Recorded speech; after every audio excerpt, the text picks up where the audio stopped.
Hello, BBC. Tranquility Base here. The Eagle has landed. This was their finest hour. All right, lift-off and the clock has started. The Americans are over the Rhine. I am here to discuss the so-called flying saucer. 3, 2, 1,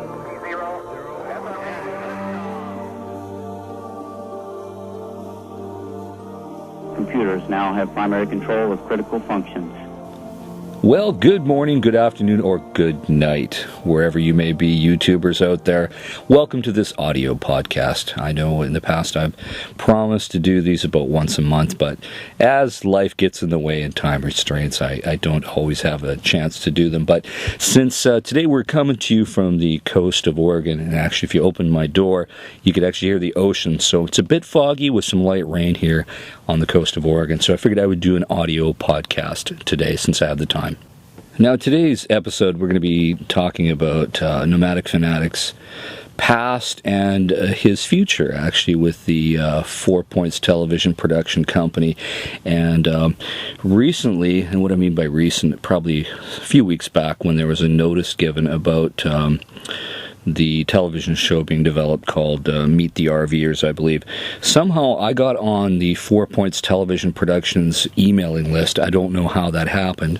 I've never had any contact with them in the past that I'm aware of, but they actually did send me a press release, and I remember reading it, and I also remember talking with RV Crazy about it, because I mentioned to him, said, why did I get this email? I really don't know, which is really strange and interesting at the same time that they would consider sending a press release to me personally for whatever reason. I guess they're hoping that us YouTube nomads would actually talk about this, and I guess most of us do eventually, or at the very least read the email and think about it.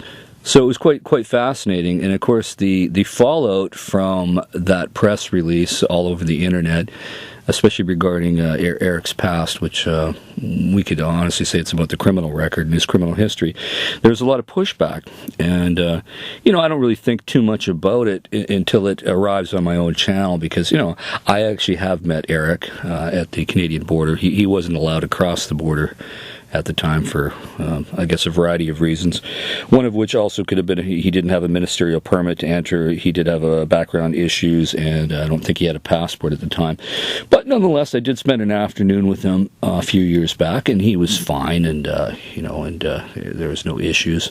I didn't get too many bad vibes from the guy, so I got no axe to grind with Eric, because, like I said, I've spent time with him, and I know a lot of the same people he does, and I've been in contact with him on rare occasion over the years, so he's done nothing to me. But the pushback came on my own channel when the few videos I've done with him, or that he's appeared on my channel, I always get some of the, I guess he calls them haters. Some people might call themselves truthers. That's just a matter of semantics. But people always arrive and say, hey, he's a felon, he's a con man, he's a this, he's a that, and whatnot.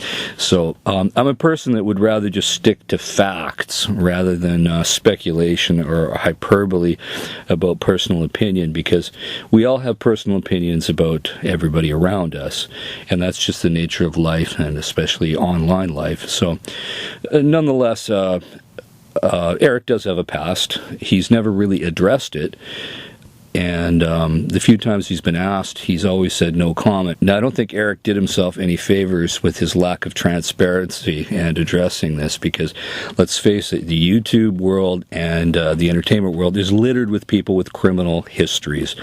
It's just the way it is, and we have to deal with it. Now, since I didn't actually want to deal with speculation, I figured since so many people are saying the 4 Points television productions are dropping Eric and all this crap, and there's been a flood of negative opinion about him online, I figured I'd actually just contact 4 Points television productions, since they obviously sent me a press release and got my email. So I figured, I bet you I'll hear back from them, and I actually did quite quickly. I did hear back from a fellow named Dane Kirscher. In my email, I basically pointed out that I said, look, whenever I talk about Eric, negative comments arrive about his felony convictions. Are you aware of this?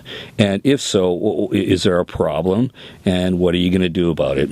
Let's face it, television production companies do a lot of what is called due diligence in terms of background checks of who they're doing business with, and they all have to make a decision on whether the background is something they can deal with or something they cannot. Now, the good news is Eric doesn't have a sexual offense background. He's not a child molester. He's not a rapist. That's all very good news for them. And for whatever reason, they've decided to go with him. And that is their own personal business of who they wish to do business with on television. Now, I did jokingly say, is Eric going to have a come-to-Jesus moment in terms of reality TV? And they actually said, no, it's not going to be like that. But I do think in the meantime, if Eric was a bit more transparent, like some other YouTubers, let me think of somebody off the top of my head, Bama Dave. Okay, Bama Dave's had some legal issues. He's addressed it in a very sincere fashion, and he realized, hey, I messed up. I got to pay for my mistakes. And Eric hasn't really done that, so he's avoided it because he figures keeping it in the closet is better for business or something. I don't know. But it's probably been a very bad decision. Out of all the wonderful decisions that Eric has made, including, I believe, living a life that is free of crime, because there's no evidence that he's involved in any criminal activity since his last conviction. I think that was in 2006.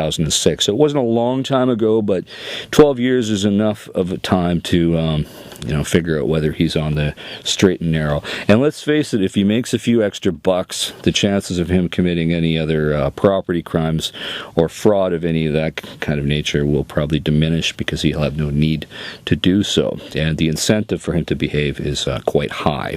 The whole public eye is on him, so he doesn't have a lot of wiggle room with the RV with his name plastered on the side to become a felon running around the lower 48 doing nefarious things. So I think Eric knows he's under the watchful eye of millions of people, and he can't get away with anything, so he's going to be living a pretty straight and narrow lifestyle. Anyway, let's get to the email from 4 Points Television Productions so that we can address and put aside all the rumors and speculations on what they're doing and how they're dealing with this.